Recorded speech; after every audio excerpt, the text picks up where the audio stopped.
Okay, so the death sequence of our sun. So dramatic. So we were just kind of talking up here about kind of the HR diagram and the evolution of the movement on the HR diagram of different stars. And so I told you that,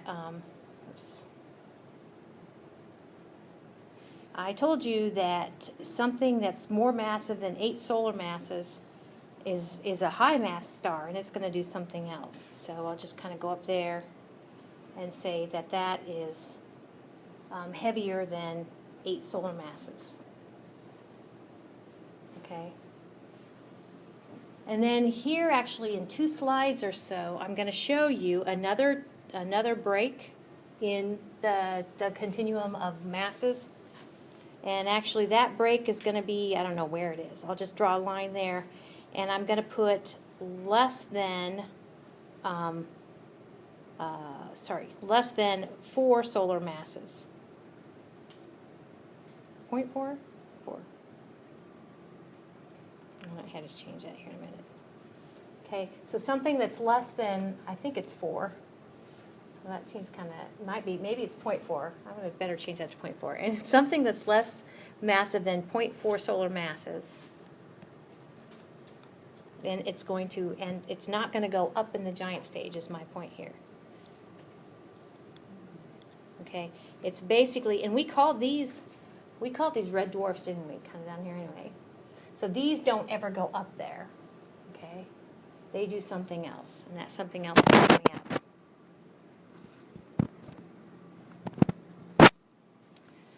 So kind of like we saw the animation, kind of that wiggling in the horizontal branch, sort of the giant region after they left the main sequence, it doesn't last very long, in star time anyway.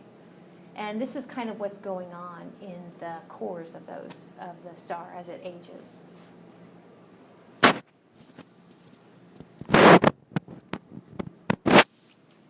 0.4, yeah, it's not 4, it's 0.4. Final answer. So those red dwarfs, okay, I'll just go ahead and call them red dwarfs, as their main sequence stars. They don't ever become red giants.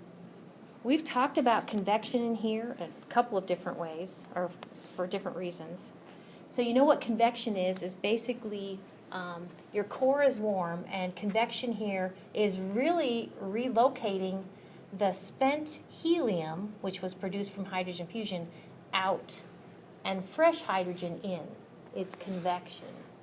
Okay, and the reason these stars so they can actually take spent helium out and fresh hydrogen in is because they're just so chillaxed. The fusion rate's low, okay? So what happens here then is an opportunity to basically bring in fresh hydrogen and keep going longer, okay? The other thing that happens though is it'll never get the urge to take helium and convert it into carbon. It's not doing that. It's not going to do that whole thing. So what it will end up with is basically one big old orb of helium, basically, because it's going to take the fresh hydrogen in, make more helium, fresh hydrogen in. Okay, that'll eventually stop. Okay, but it has a different track. Okay, so high mass stars, right? So if we compare, this is the thing you're going to put under your pillow, right? And similar to the other one we looked at for low mass stars. You see the protostar, and this is main sequence. I'll put MS for main sequence. All of this other, oh, wait a minute, I guess I should say, doesn't this look familiar? That's the kind of giant. I'll just put giant or red giant stage, okay? And then what's different is it doesn't become a white dwarf. We don't have the planetary nebula. We have the blowing up. Okay, so down here for a high mass star, basically we have a supernova. I know you can't read those. I can't read those. At the end there, that's a supernova. So it'll still go like back and then up and blow up. Right. And what's kind of fun is catching this, because this is very fast and it's a little bit unpredictable. So scientists get excited when these happen.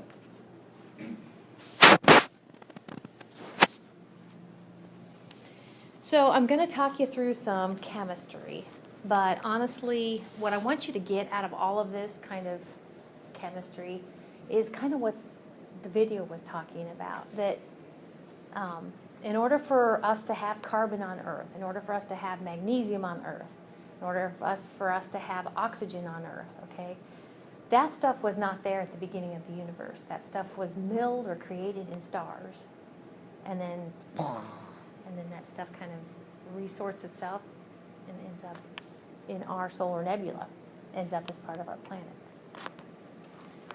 So C stands for carbon, N stands for nitrogen, O stands for oxygen. So basically they're kind of talking you through some cool sort of ways in which we can get carbon, nitrogen, and oxygen can work to our benefit and be created in nuclear fusion. That's it. That's all I want you to know. All right, so high mass means 8 solar masses or larger, right? More massive. So it starts out as main sequence, okay? Although it will be a big blue main sequence star, right? Instead of a yellow or orange or red. We talked about the shell hydrogen fusion. Okay, and that happened when it ran out of hydrogen. It basically converted its core to helium, and it started to contract, and it kind of got nice and warm outside of the spent core. And it will go ahead and fuse helium into carbon, okay, in its core.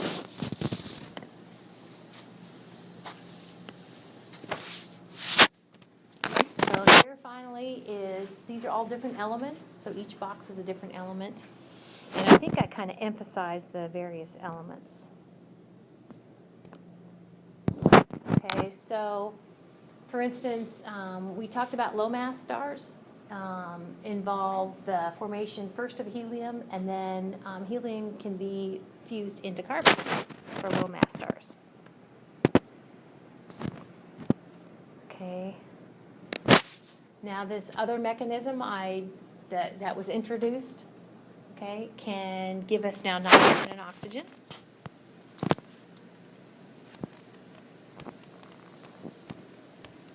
Okay, again, I'm not going to ask you any specific questions about these different types of fusion, okay? So don't worry too much. But I hope you're kind of picking up this, the concept of fusion, and in more massive stars, we can have more interesting types of fusion. And what do we get with fusion? We get heavier elements. So you're familiar with neon and magnesium, okay? So that's basically the gist. So to kind of show you the ones we picked up, magnesium and neon. What was after that last?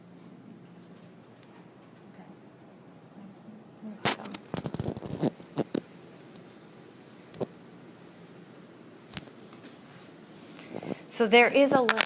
And you see iron.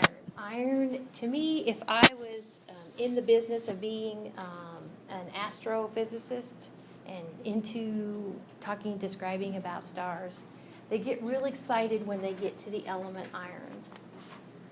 Because we kept making bigger and bigger atoms, okay? But the thing about iron is you cannot, if you try to fuse iron, and maybe you've heard this on one of the documentaries, I love how they describe it. If you try to fuse iron, it actually won't create energy, it will absorb energy. Okay, so that's problematic. It requires energy, it won't release energy. So just to kind of summarize, we picked up a few more elements. Now, in this chapter, so far anyway, and we're about ready to blow up. The stars are about ready to blow up, okay, because you got to the iron part. I mean, we have a lot of boxes that have not been accounted for. Each box needs to be accounted for, okay? And I think this is the next chapter. We introduce a term called nucleosynthesis, which just means at the blowing up part, it's kind of every man for himself. as the star blows up, basically the material oftentimes cannot get away from each other fast enough. So on the way out, that material is actually combining. We have nuclear fusion reactions on the way out. It's called nucleosynthesis. All right, so I have this video here to show you because I like it. Well, maybe I don't have this one.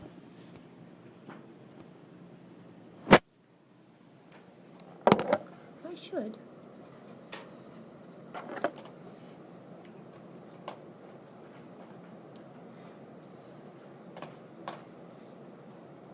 You had the other one for you.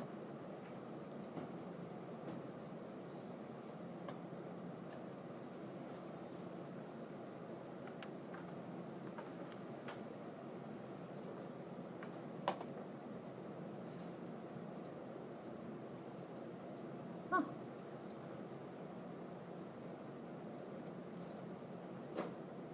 All right, yeah, let's just go ahead and see this one.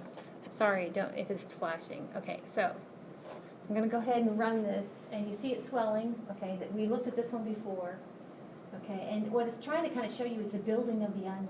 And if you ever look at an onion like this, what you're going to see is that we have the heaviest elements inside, and it gets lighter and lighter and lighter.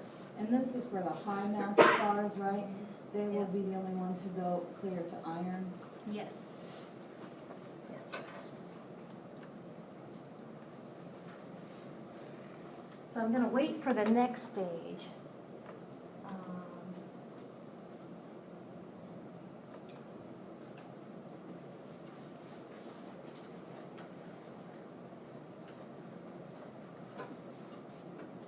Okay, so I mentioned the excitement about iron. Not just iron anywhere, but iron in the core. So a lot of times my password is around iron because iron has 26 protons in its nucleus. And I mentioned that when you get to iron, okay, this is talking about, okay. This says that fusion releases energy, and this says that fission releases energy. Do you remember when we talked about the ways, different types of nuclear energy? Fission is breaking apart. So honestly, this is kind of talking about, and as you get, this is talking about a higher number of protons in their nuclei. You get more energy as you break them apart. Iron's kind of that tipping point. I guess it segues from fusion to fission. I wouldn't worry too much about this. But this is kind of a fun pattern we see. It's kind of like the evens and odds with regard to number of protons in their nuclei. You kind of see the noise. Okay. It simply is supports this certain mechanism for nuclear fusion called helium capture. All right.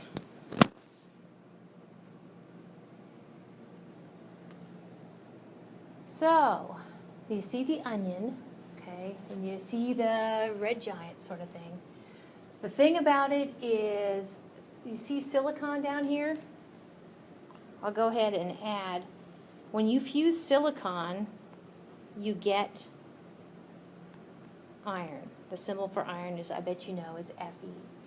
So fusing silicon in the core, you get iron. Dead end. I wonder if...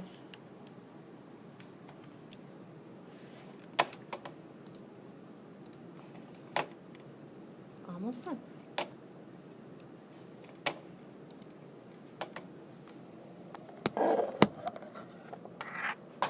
Okay, so all this one does is pick up where the other one left off. So this actually is still your normal star. It's got silicon, or not, I guess, let me go to the next. I guess we have some more layers of onion to be formed here.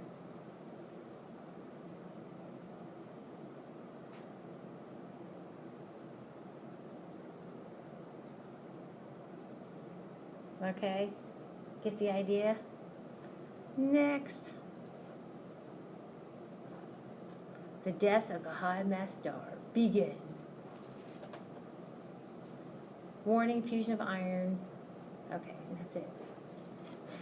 It's like anticlimactic.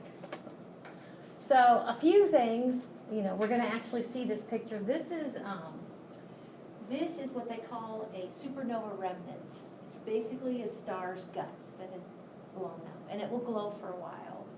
I think this is called the Crab Nebula, Messier object number 1.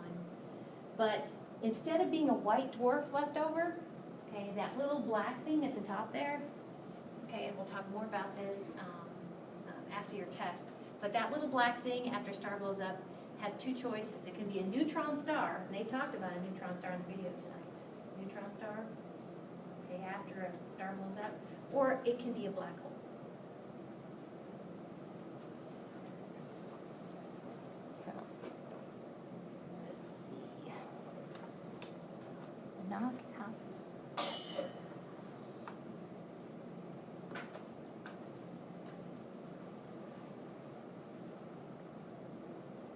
All right.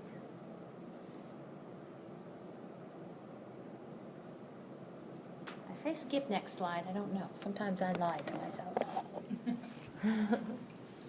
I see it's confused where the edges are, but I think we'll be okay. Let me know if something gets locked off.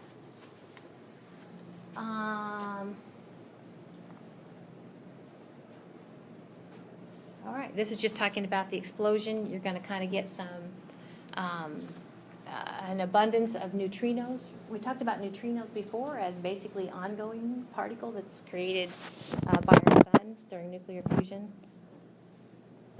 Oh, I see. So, I don't know if you can see this whole thing, but again, it says basically after the supernova, that's when the star blows up. I bet you are familiar with that term. You'll get either in the center, you'll either get a neutron star or a black hole. Second word after neutron. Neutrons collide. Collapse. Yeah.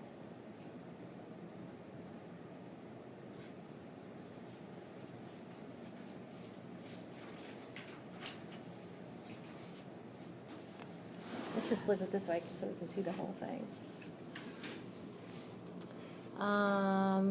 Supernova remnants.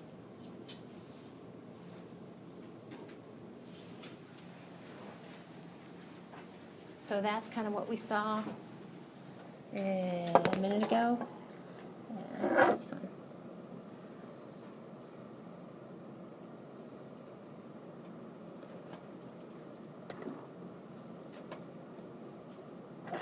No, that's not working for me. So the thing about naming things like supernovas and supernova remnants, you can see that usually they're named after the year that they occur, something to do with their date. So back in the year 1054, actually, the explosion occurred of the star that ultimately created this supernova remnant. Let's see if it'll... Oh, there it goes. Okay. So guess what year supernova 1987 occurred in? Yeah. So kind of there's a before and after. Isn't that a rush? Who was saying it's kind of neat to be taking those? Yeah. So this is, let me go ahead and add, this is what we call a supernova type 2. And we'll kind of clean that up after your test. You don't need to know that for this test. But there's two types of supernova. This is a type 2 star blew up. It says 1987A. Is there like a 1987B, or is that just like... I don't know. I think maybe they leave the possibilities open. I was like... Not as far as I know. There's not 1987B, but seems like there could be. Okay. So, if somebody, you've probably gotten the idea, since we've talked about different masses have different outcomes. Okay, so If somebody asks you how a star is going to go out, all you need to do is ask them what is the mass of that star. And then you got a sense for kind of what category it falls into.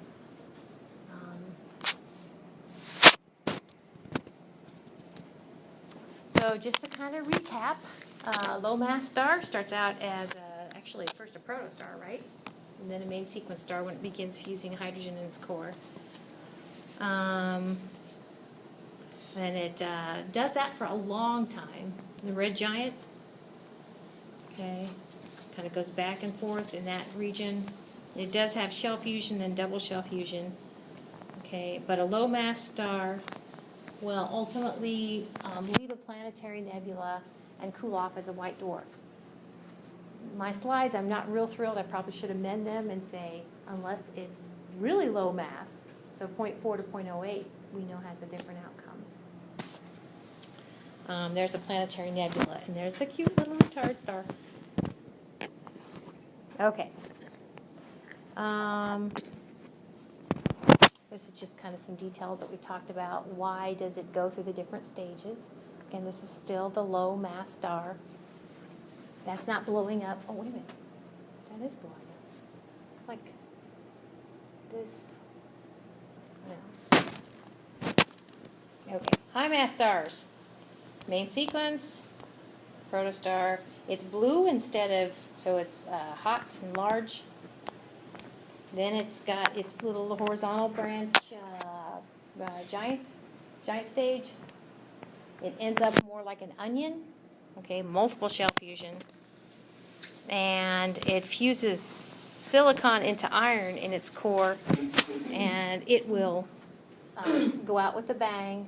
We'll be talking more about this last bit, the whole neutron star or black hole, but I think for this test, you just need to know that a massive star, the little dot that's left, will be a neutron star or black hole.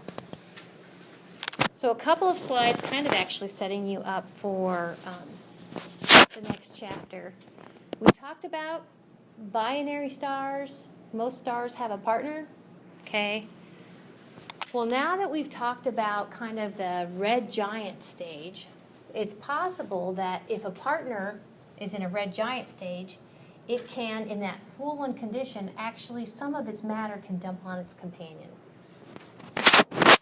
So you see basically the companion here getting larger. And we'll talk about binary systems that have a mass transfer and why that's significant. So just kind of tuck this in your, oh, I think I remember that. Okay, they can actually, I liken it to swapping spit, but it's not spit. It's usually just hydrogen. Okay? There's one more sequence down there. Oh, thank you.